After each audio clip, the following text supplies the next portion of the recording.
Почнете од почеток со Бони Сала.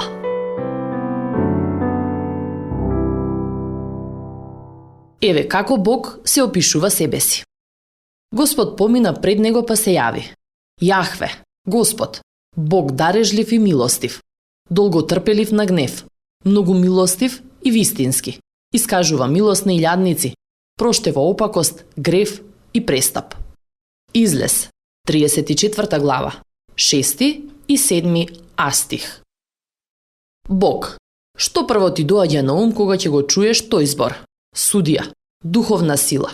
Кој да е одговорот, можеби ќе се изненадиш од начинот на кој Бог се опишува себе си во Библијата. Бог му се појави на човекот по име Мојсей и се представи себе си со опис кој не се совпаѓа со ниеден во твојата глава. Еве ја приказната. Мојсей се качи на планината да го чуе Бог. Тоа беше втор пат како Бог им ги дава 10 заповеди за правилно живење на луѓето, откако тие се одвратија од Бог. Пред да ги даде своите закони, тој се опиша себе си не како дарител на законите, туку како Јахве, Господ. Бог дарежлив и милостив, долготрпелив на гнев, многу милостив и вистински, искажува милост на илјадници, проштева опакост, грев и престап. Излез, 34 глава, 6 и 7 астих.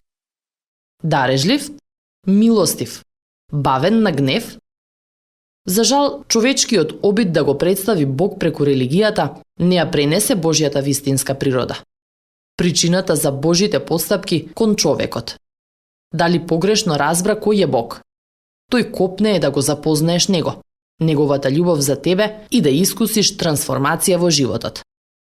Нашата скршеност не одвојува од неговата светост, но Исус овозможи Божја прошка за злоделото, бунтовноста и гревот да биде бесплатно на располагање со тоа што се понуди како твоја замена.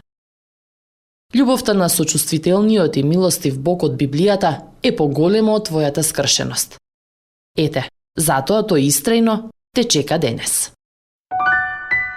Следевте еден момент на рефлексија од Бони Сала. Почнете од почеток со Бони Сала.